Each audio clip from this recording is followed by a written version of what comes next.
तुम गा दो मेरा गान अमर हो जाए, मेरा वर्ण वर्ण विशृंखल।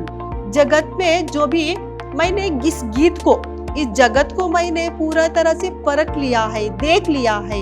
मेरा सारा जीवन, मेरा पूरा जीवन ही मैंने क्या किया, दुख से भरा हुआ है। कोई भी मुझे दुखी नहीं मिला। समाज के प्रति मनुष्य का दायित्व एवं विश्व के प्रति उदारवादी।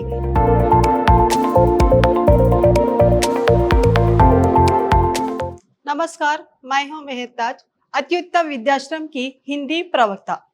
आज मैं यहाँ समझाने जा रही हूँ कि जो भी आपकी प्रथम पीयूसी की जो भी हिंदी साहित्य वैभव की द्वितीय सोपान, जो आपकी द्वितीय सोपान में आधुनिक कविता है, जो चौथी कविता है तुम गा दो मेरा गान, उसके बारे में आज मैं समझाऊंगी। तो सबसे पहले हम इस कविता में जो लिखी गए कवि के थोड़ा सा परिचय करवाऊंगी। सबसे पहले मैं आपको यहाँ पर कवि परिचय दूंगी। तो देखिए, कवि का नाम डॉक्टर हरिवंश राय बच्चन।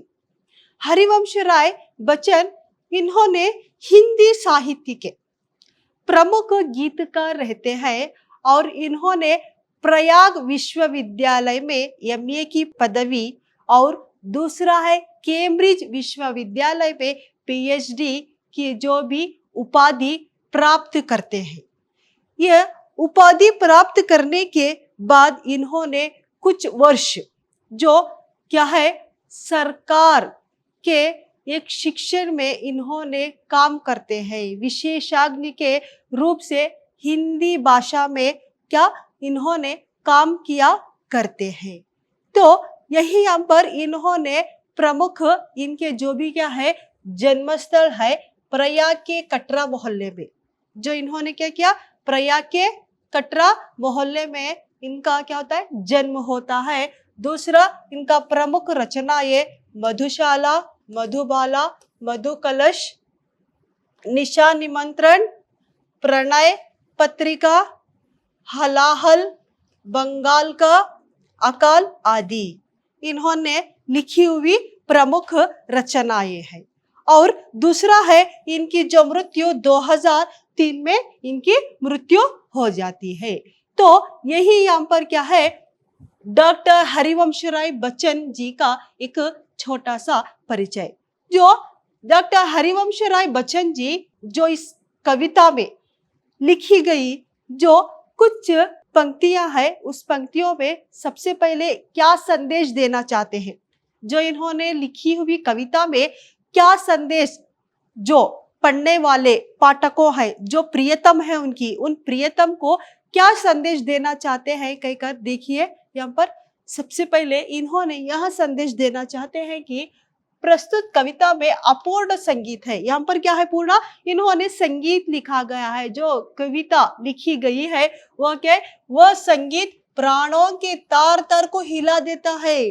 तो यहाँ पर क्या है, जो भी इन्होंने लिखी हुई कविता प्राण के तार तार को यहाँ समझाने जा रहे हैं कि जो समाज को, जो पढ़ने वाले पाठकों को समझें कि इनका जो भी कविता में क्या है, बहुत दुखमय जीवन का एक संदेश इन्होंने इस कविता में दिया गया है।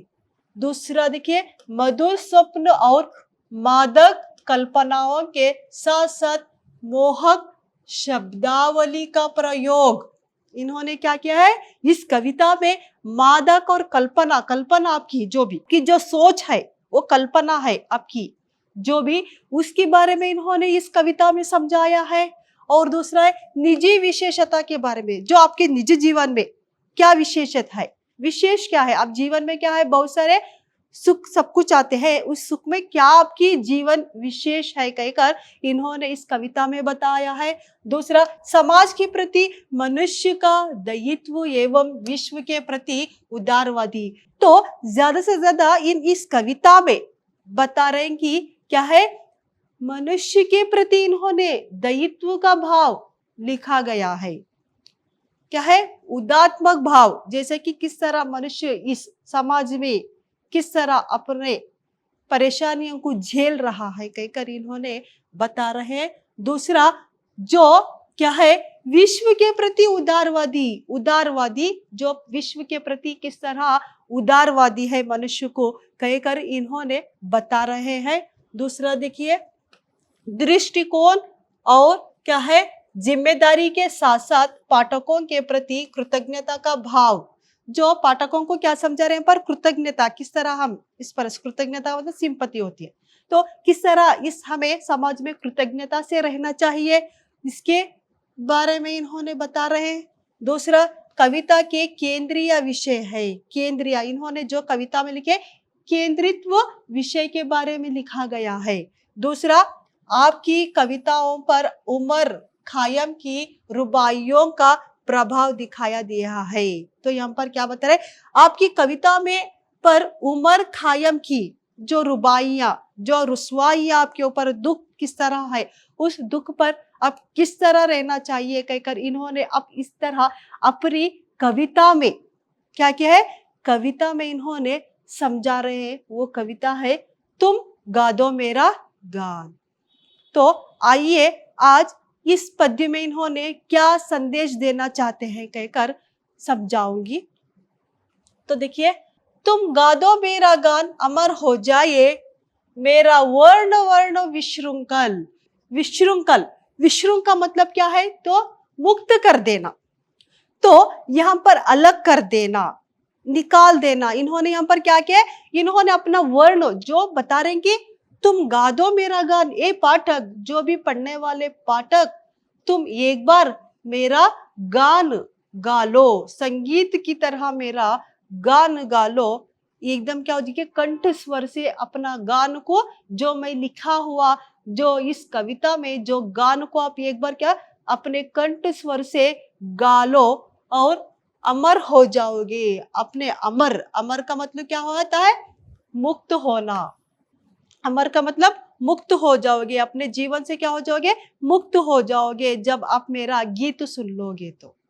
दूसरा है मेरा वर्ण वर्ण विशृंखल, मैंने क्या किया है, जो गीत लिखा है, जो संगीत लिखा है, उस संगीत को क्या क्या वर्ण वर्ण जोड़कर मैंने संगीत को बनाया है।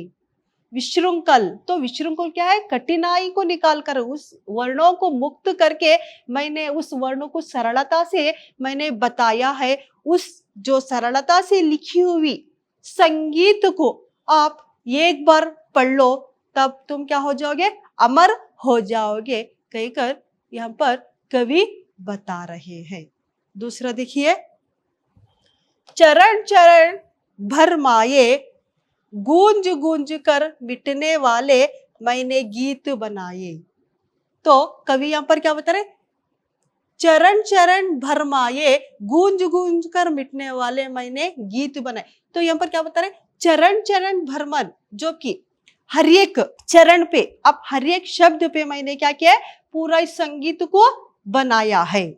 मैंने हर एक शब्द को जोड़ जोड़ के, हर एक शब्द को मैंने क्या किया, जोड़ के आपके लिए मैंने संगीत बनाया है। तो गूंज गूंज कर मिटने वाले मैंने गीत, जैसा कि कोकिल होता है, जैसा कि कोकिल क्या होता है, एकदम मधुर स्वर होता है। जब जो मधुर स्वर क्या होता है, गगन तक फैल जाए तो वही यहाँ पर बता रहे मैंने गीत बनाए। जो मैंने जो गीत लिखा है वो जैसा कि गगन तक फैलता है, उसी तरह मैंने अपना गीत को क्या किया, गान किया है, लिखा है आपके लिए। तो एक बार मेरा गान पढ़ लीजिए तो आप अमर हो जाओगे कहकर कवि यहाँ पर बता रहे हैं। देखिए अगला यहाँ पर क्या बता रहे, कूक हो गई हुक गगन की, कोकिल के कंठों पर तुम गा दो मेरा गान अमर हो जाए। तो यहाँ पर क्या बता रहे हैं, यहाँ पर कूक हो गई हुक गगन की।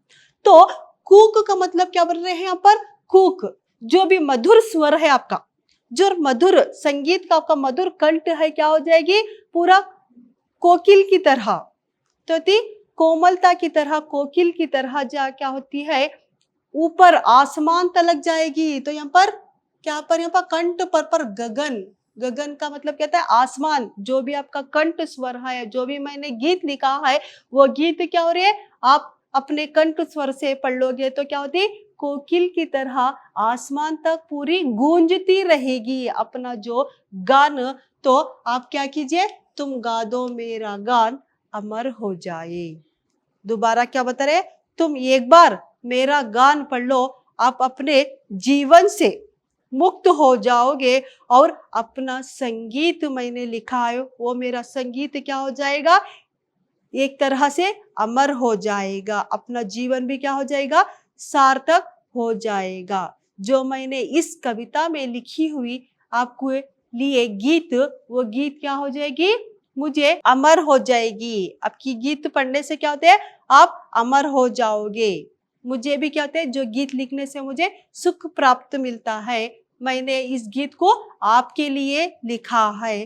तो पाठकों को इन्होंने क्या समझा रहे, अपनी जो भी प्रेमिका या पाठक, जो भी पढ़ने वाले जो पाठक है, प्रेमियों को यहाँ पर समझा रहे हैं। जो बच्चन जी, एक बार आप मेरा गान पढ़ लोगे तो अपना जीवन क्या हो जाएगा, सुख से भर जाएगा, अमर हो जाओगे, मुक्त हो जाओगे, कहकर बता रहे हैं। तो देखिए अगली पंक्तियों में क्या बता रहे हैं, जब जब जग ने कर फैलाए मैंने कोश लुटाया, रंक हुआ मैं निज निधि खोकर जाति ने क्या पाया। तो यहाँ पर देखिए बच्चन जी इस पंक्तियों में क्या बता रहे हैं, देखिए जब जब जग ने कर फैलाए मैंने कोश लुटाया, रंक हुआ मैं निज निधि खोकर जगती ने क्या पाया। क्या बता रहे हैं, कितना अच्छा समझा रहे हैं। देखिए यहाँ पर बच्चन जी, जब जब जग ने कर फैलाए, जब जग ने कर फैलाए, जो इस कर का मतलब जो भी जिस संसार ने इस जगत में कोई भी एक दुख फैलाए, कर फैलाना, तो तब क्या क्या मैंने कोश लुटाया। कोश का मतलब क्या होता है, अपना धन संपत्ति। तो देखिए यहाँ पर कवि क्या बता रहे हैं, यहाँ पर देखिए अपनी सभी एक व्यक्तियों की अपनी अपनी धन संपत्ति होती। तो यहाँ पर जो धन संपत्ति को मैंने लुटाया है, तो यहाँ पर कवि का धन संपत्ति क्या होता है, जो पैसा धन सब कुछ नहीं होता, वो होता है उनकी धन संपत्ति, जो भी इन्होंने अपनी कविता में बिताया हुआ समय, जो लिखा हुआ, जो कविता का आधार, ये सब क्या होता है, उनका एक धन संपत्ति होता है कवि के लिए। तो वही बता रहे, मैंने आपके लिए इस कविता लिखने के लिए मैंने क्या किया है, अपना धन संपत्ति, अपना धन का मतलब अपना समय, कोश, सब कुछ लुटाया है, सब कुछ दिया, अपना जीवन सब कुछ क्या किया, समर्पित कर दिया है। तो अपना जीवन सब कुछ मैंने समर्पित कर दिया है। कोश का मतलब क्या होता है, धन होता है। पूरा मैंने क्या किया, आपके लिए लुटा दिया। रंक हुआ मैं निज निधि खोकर जगती ने क्या पाया। रंक, तो इन्होंने बता रहे भाई आपके लिए धन संपत्ति सब कुछ मैंने क्या किया, लुटा दिया। लुटा देकर मैंने क्या किया, रंक, रंक का मतलब क्या होता है, गरीब। मैं गरीब हो गया हूँ, मैं आपके लिए सब कुछ लुटा के गरीब हो गया हूँ। जैसे कि मैंने पहले ही आपको बताया, कवि क्या किया, अपना समय और अपना जो भी लिखा हुआ जो कोश, सब कुछ क्या किया है, आपके लिए लुटा दिया है। जो अपना यह गान लिखकर, इस गीत लिखकर, इस गीत लिखकर अपना सब कुछ समय, सब कुछ क्या किया है, बिताया हो, तो सब कुछ समर्पित कर दिया होकर, कर देकर इन्होंने क्या किया है, अपने आप को क्या किया, गरीब बन गए हो, गरीब हो गए हैं। और जगती ने क्या पाया, तो बता रहे कि मैं सब कुछ आपके लिए लुटा दूंगा, लेकिन जगत मुझे क्या दिया, इसके बदले में मुझे कुछ भी नहीं मिला। सिर्फ मुझे कुछ भी नहीं मिला, सिर्फ क्या है, मैं कुछ सब कुछ आपको धन संपत्ति सब कुछ दे दिया, दे देकर मैंने क्या किया, अपने आप को गरीब हो गया हूँ, गरीब बन गया। लेकिन गरीब बनने के बावजूद भी, लेकिन दुनिया ने मुझे कुछ भी नहीं दिया, बदले में मुझे कुछ भी नहीं मिला। देखेंगे और मुझे कौन भी दूसरा कोई व्यक्ति इस संपत्ति को मुझे समझकर क्या देगा, कहकर कवि इस पंक्तियों में बता रहे, मैंने सब कुछ दे दिया, मैंने सब कुछ समर्पित कर दिया, इस समर्पित करने के बावजूद भी मुझे बदले में कुछ भी नहीं मिला कहकर यहाँ पर कवि बच्चन जी बता रहे हैं। देखिए अगली पंक्ति में क्या बता रहे हैं, देखिए, बेंट ना जिसमें कुछ खोओ पर तुम सब कुछ पाओ, तुम ले लो मेरा दान अमर हो जाए, तुम गा दो मेरा गान अमर हो जाए।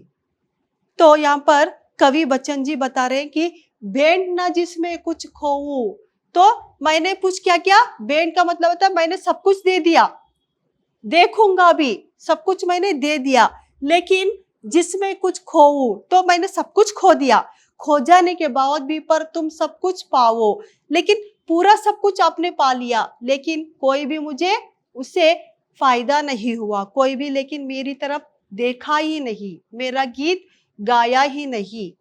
तो मैंने सब कुछ दे दिया और मैंने पूरी तरह से क्या गरीब हो गया, गरीब होने पर भी मुझे देखेंगे कुछ भी नहीं मिला, कुछ नहीं मिलने के बावजूद भी मैंने क्या किया, बैंक ना जिसमें कुछ खोऊं, सब कुछ खोऊं देखेंगे और मैं कुछ मुझे उन लोगों से मिलेगा, खोऊं का मतलब क्या होता है, नहीं मिलेगा, कुछ लोगों से मुझे और कुछ उन जो बदले में उन कुछ देंगे, कुछ मुझे समझाएंगे कहकर इन्होंने अब कविता में बता रहे, तुम ले लो मेरा दान अमर हो जाए, तुम गा दो मेरा गान अमर हो जाए। तो यहाँ पर बोले सब कुछ ले लो, मेरा धन संपत्ति समय सब कुछ ले लो, अमर हो जाओ। और सिर्फ एक बार मैं यहाँ पर बताना चाहता हूँ कि एक बार तुम मेरा गान गा लो, आप अपने जीवन से मुक्त हो जाओगे कहकर कवि बता रहे हैं। जैसा कि मैंने क्या किया, सब कुछ दे दिया आपके लिए, बदले में मुझे कुछ भी नहीं मिला, लेकिन अब देखूंगा कोई मेरा जो गीत है सुनेगा, सुनकर मुझे समझेगा और बदले में मुझे कुछ समझ के कुछ देगा, लेकिन मुझे कुछ भी नहीं चाहिए, सिर्फ चाहिए तो मेरा सब कुछ जितना भी मेरा संपत्ति सब कुछ अपनी दान में ले लीजिए, लेकिन एक बार मेरा गान पढ़ लीजिए कहकर इन्होंने इस संगीत पे आधारित होकर बता रहे हैं। देखिए अगली पंक्ति में बच्चन जी क्या समझा रहे, सुंदर और असुंदर जग में मैंने क्या ना सराहा। तो यहाँ पर कवि बता रहे जो इस जगत है, जगत में जो भी मैंने इस गीत को, इस जगत को मैंने पूरा तरह से परख लिया है, देख लिया है, इस जगत में मैं सब कुछ देखा समझा सब कुछ किया, इस समझने के बावजूद भी मैंने क्या किया, दोनों को मैंने मिश्रित किया है, सुंदर और असुंदर को मैंने क्या ना सराहा, दोनों को मैंने मिश्रित करके इस गान को, मैं गीत को लिखा है। जगत में कौन सा सुंदर हो असुंदर हो उस दोनों को मिलाया है, मिला के मैंने क्या ना सराहा, सब कुछ कर दिया। जगत में जितना भी सुंदर है असुंदर है सबको क्या क्या एक तरह से ये निगाह से मैंने देखा है, इस देखकर क्या किया है, इतनी ममता मैं दुनिया में मैं केवल अनचाहा हूँ। तो इन्होंने यहाँ पर पाठकों को बता रहे हैं कि जो अपनी प्रेयसी को बता रहे हैं कि इतनी प्रेम ममता भरी दुनिया, लेकिन इस दुनिया में सबको क्या है, ममता मिली है, सब कुछ प्रेम मिला है, लेकिन मुझे ही प्रेम कुछ नहीं मिला, मुझे कुछ भी नहीं मिला, प्रेम भी नहीं मिला, ममता भी नहीं मिली, कुछ खुशी नहीं मिली, सब कुछ क्या किया, सब कुछ पूरी तरह से मैंने लुटा दिया, सब कुछ दे दिया, देने के बदले में भी मुझे इस दुनिया में कुछ भी नहीं मिला, केवल मुझे अनचाहा, अनचाहा का तो मुझे किसी का प्रेम नहीं मिला, अनचाहा का मतलब किसी की चाहत नहीं मिली, मुझे किसी की प्रेम ही मुझे नहीं मिली, उसकी मुझे नसीब ही नहीं मिली, लेकिन वो मैं यह चाहता हूं कि सिर्फ मेरा गान गा लीजिए, आप अमर हो जाओ कहकर कवि बता रहे। तो देखिए अगली पंक्तियों में क्या बता रहे, देखो अब किसकी रुकती है आ मुझ पर अभिलाषा। अभिलाषा का मतलब क्या होता है, प्रेम, प्रेम बता रहे हैं यहाँ पर कवि बता रहे हैं कि देखो अब किसकी रुकती है आ मुझ पर, तो मुझे क्या है, मुझे मैंने सब कुछ दे दिया उस पर, लेकिन मुझे कौन भी अनचाहा कहा, मुझे कोई भी प्रेम नहीं दिया, सुख नहीं दिया, अब देखूंगा मैं कौन मुझे प्यार करेगा। क्या बता रहे हैं यहाँ पर, देखो अब किसकी रुकती है, देखूंगा अब आगे मैं कोई मेरे ऊपर हमदर्दी करेगा, कौन हमदर्दी कर कर मुझे अपना भरपूर प्रेम देगा, सब कुछ देगा। मैं तो सब कुछ आपके लिए लुटा दिया, लेकिन उसके बदले में मुझे उस तरह की प्रेम देगा, अपने लिए सब कुछ देगा, अपना प्रेम सब कुछ देगा। कहकर इन्होंने इस पंक्ति में, इस कविता में बता रहे हैं। दूसरा देखिए, तुम रख लो मेरा मान अमर हो जाए, तुम गा दो मेरा गान अमर हो। तो यहाँ पर बता रहे कि मेरा मान रख लो, मेरी इज्जत रख लो। क्या बता रहे? देखूंगा, जैसे कि इन्होंने अपने प्रेयसी को बता रही, क्योंकि उन्हें कोई भी प्यार नहीं मिला था, दर्दनाक, जो भी पूरा जीवन क्या था, दुख से भर गया था। तो यही यहाँ पर बता रहे हैं अपनी प्रेयसी, अभी जो भी पढ़ने वाले पाठकों को समझा रहे हैं कि मैंने सब कुछ आपके लिए अर्पित कर दिया, लेकिन मुझे कुछ भी नहीं मिला। अब देखूंगा मुझे कौन मेरे ऊपर हमदर्द करेगा, मुझे प्यार लुटाएगा, कहकर बता रहे हैं। तो जब प्यार लुटाएगा तो तभी मुझे क्या आगे, तुम मेरा मान, मेरी इज्जत रख लो, मेरी इज्जत रखे, मेरा जो मैंने लिखा हुआ जो संगीत को एक बार पढ़ लो और मुझे समझ लो, एक बार मुझे पढ़ के समझ लो। जब इस गीत को आप पढ़ेंगे तो तुम क्या करोगे, मेरे ऊपर सही तरीके से, ठीक से समझोगे। जब समझोगे तो मुझे भरपूर तरह की प्यार मिलेगी, सुख मिलेगा, कहकर कवि बच्चन जी इस पंक्ति में बता रहे हैं। क्योंकि उन्हें कोई भी सुख ही नहीं मिला था, किसी से प्रेम नहीं मिला था। अपने प्रेयसी से इन्होंने विनती कर रहे हैं, मुझे प्रेम चाहिए। अपना प्रेम की तरह अपने पाठकों को समझ रहे, आपका जो भी प्रेममय सुख नहीं मिला है, उस प्रेम को भरपूर मात्रा से मैं सब कुछ, सब दुनिया को प्रेम ही प्रेम दिया, लेकिन बदले में मुझे कुछ भी नहीं मिला इस प्रेम का। देखेंगे कौन मेरे ऊपर भरोसा करेगा, हमदर्द करेगा, करके उस सारा प्यार को लुटाएगा, कहकर कवि बता रहे। देखिए अगली पंक्ति में क्या बता रहे हैं, दुख से जीवन बीता फिर भी शेष अभी कुछ रहता, जीवन की अंतिम घड़ियों पे भी तुमसे यह कहता। तो यहाँ पर क्या बता रहे, दुख से जीवन बीता फिर भी शेष, शेष का मतलब अभी कुछ चीज बाकी है, अपना शेष का मतलब कोई चीज एक बाकी है, कहकर बता रहे। दुख से मेरा जीवन क्या हो गया, पूरा जीवन मेरा दुख से ही भरा हुआ है, मुझे किसी का प्रेम नहीं मिला है। तो देखेंगे अभी थोड़ा समय बाकी है मेरा, अभी मुझे प्यार लुटाने वाला कोई मेरे लिए आएगा, कुछ मेरे लिए कुछ समय बाकी है, उस समय में तो मुझे किसी से प्यार मिल जाएगा, इस तरह का एक प्रेम मय जीवन मिल जाएगा, कहकर इन्होंने समझा रहे, बता रहे अपने गीत में। देखिए, जीवन की अंतिम घड़ियों में भी तुमसे यह कहता। तो यहाँ पर मेरा जीवन तो पूरा सारा जीवन क्या हो गए, दुख से भर गया है। मेरा सारा जीवन, मेरा पूरा जीवन ही मैंने क्या किया, दुख से भरा हुआ है, कोई भी मुझे दुखी नहीं मिला। इस दुखी ना मिलने के कारण से मैं पूरा जीवन क्या रोता रहता हूँ, मेरा जीवन दुखमय से हो गए, मुझे किसी का प्रेम नहीं मिला, कोई भी मुझे हमदर्द नहीं किया। तो यहाँ पर कवि ये समझाने जा रहे हैं कि जब हम जीवन में जब हार मान लेते हो, कोई भी किसी का हमें प्रेम नहीं मिलता, जैसे कि अकेलापन महसूस करना, जब हमारा जीवन क्या होता है, अकेलापन जब महसूस करते हो तो तब हम क्या करते हैं, दूसरों के प्यार, अपने प्यार के लिए क्या करते हैं, अपना प्यार पाने के लिए क्या करते हैं, दूसरों के पास ढूंढते रहते हैं, सभी जगह हम ढूंढते हैं प्यार पाने के लिए। जब हमारा प्यार जब मिल जाएगा तो हम क्या होता है, जीवन सार्थक बन जाता है। तो वही यहाँ पर कवि बता रहे हैं कि मेरा जीवन क्या है, दुख से भरा है, मुझे किसी से प्यार नहीं मिला, जो प्यार मिलेगा तो तभी मुझे आप इस गान को, जो भी मैंने गीत पढ़ा है, इस गीत को एक बार पढ़ लीजिए और मेरा जो भी दर्दनाक, जो भी मेरा दुख है, दुख को समझिए और समझकर मुझे थोड़ा सा अपना प्यार दीजिए, कहकर यहाँ पर इस कविता में बता रहे हैं। तो भी तुमसे यह कहता, तो मेरा जीवन क्या होगा, सिर्फ थोड़ी ही घड़ी में बची है, थोड़ा ही है मेरा जीवन, उस थोड़े जीवन को तो आप क्या कीजिए, भरपूर मात्रा में उस मेरी बची हुई जो भी जीवन है उस बची हुई जीवन को तो आप क्या कीजिए, मेरे ऊपर रहम करके मुझे प्यार दे दीजिए, कहकर कवि बता रहे हैं। तो देखिए अगली पंक्ति में क्या बता रहे हैं, सुख की एक सांस पर होता है अमृतत्व।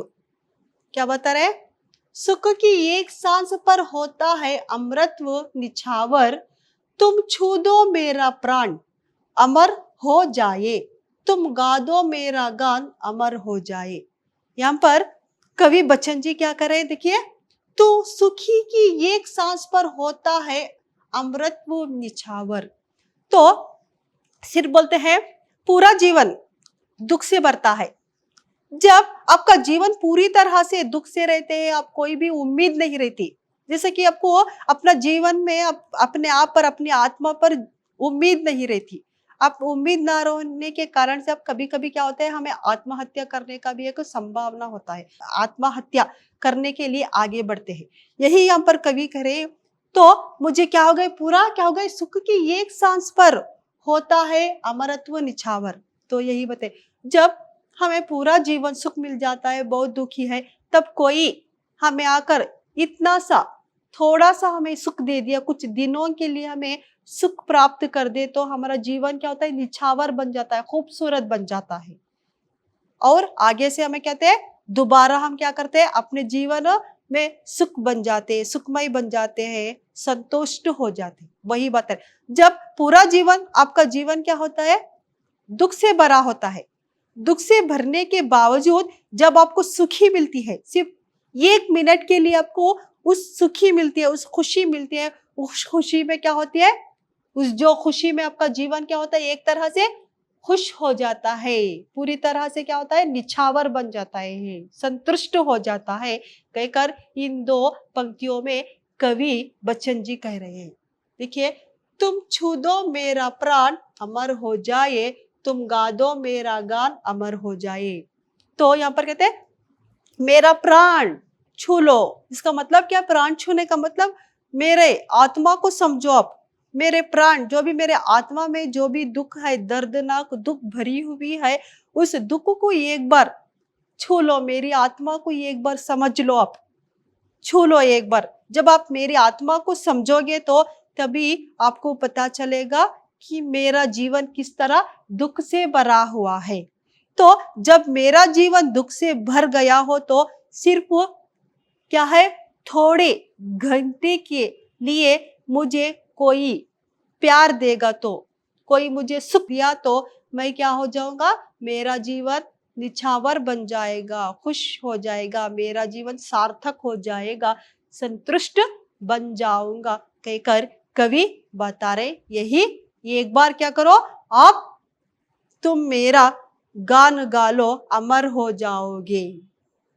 क्या हो जाओगे, अमर हो जाओगे, कहकर यहाँ पर कवि बता रहे हैं। तो इस तरह यहाँ पर क्या है, बच्चन जी बता रहे हैं, बच्चन जी क्या बता रहे हैं कि इस सारी पंक्तियों में जीवन क्या हो गया आपका, पूरा जीवन क्या होता है, कभी कुछ लोग रहते हैं अपने आप पर भरोसा नहीं रखते, अपने आप पर उम्मीद नहीं रखते, भरोसा खो देते हैं। कभी कभी क्या होता है, इस समाज कभी भी आपको किसी भी तरह से दुख भी दे सकता है, कभी सुख भी देता है। जब आप पूरा जीवन क्या होता है, किसी के दुख से प्राप्त होकर आप क्या करते हैं, अपने जीवन पर उम्मीद नहीं रख, अपनी उम्मीद खो देते हैं, अपना आत्म सम्मान खो देते हैं। जब आपका आत्म सम्मान जब खो देते हो तो आप अपने क्या होते हैं, प्राण भी दे सकते हो। तो यही बता रहे, जब अपना जीवन क्या होता है, दुख से भरा हुआ हो तो अपना जीवन क्या होता है, निस्वार्थ की तरह बन सकता है। तो तभी इन्होंने इस कविता में बता रहे, तुम गा दो मेरा गान अमर हो जाओगे, जब तुम मेरा गान गालोगे तो तुम तो पूरी तरह से कहते हैं मुक्त हो जाओगे। मुक्त का मतलब मुझे मुक्त कर दोगे, मुझे समझोगे। इस कविता में बता रहे, जब तुम्हें मेरा जीवन में जो दुख भरी जीवन को समझ लोगे तो आप क्या हो जाओगे, एकदम एक तरह से मेरा जो गान है पढ़ के मुझे समझोगे तो क्या होगे, मुझे जरूर तुम्हारा जो इस कविता के द्वार से मुझे प्यार मिलेगा, सुख मिलेगा, कहकर कवि बता रहे हैं। जैसा कि यहाँ पर इस बताने का मुख्य संदेश है कि हमारे जीवन में कुछ भी आ सकती है, कुछ भी परेशानी आ सकती है, कोई भी दुख आ सकता है। तो इस दुख को क्या करना चाहिए? किसी व्यक्ति का जो प्यार मिल जाए, अच्छा एक संतुष्ट मिल जाए, संतृप्ति मिल जाए, तो हमारा जीवन क्या होता है? एकदम उल्लासमय बन जाता है, संतुष्ट बन जाता है, सुखीमय बन जाता है। तो यही बता रहे कवि, आपकी थोड़ी सी जो भी जिंदगी है, उस जिंदगी में तो आप क्या कीजिए? सुखी से रहने की कोशिश कीजिए।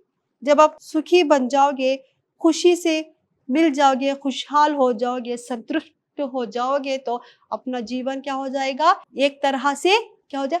अमर हो जाएगा, कहकर कवि बच्चन जी इस कविता में बता रहे हैं।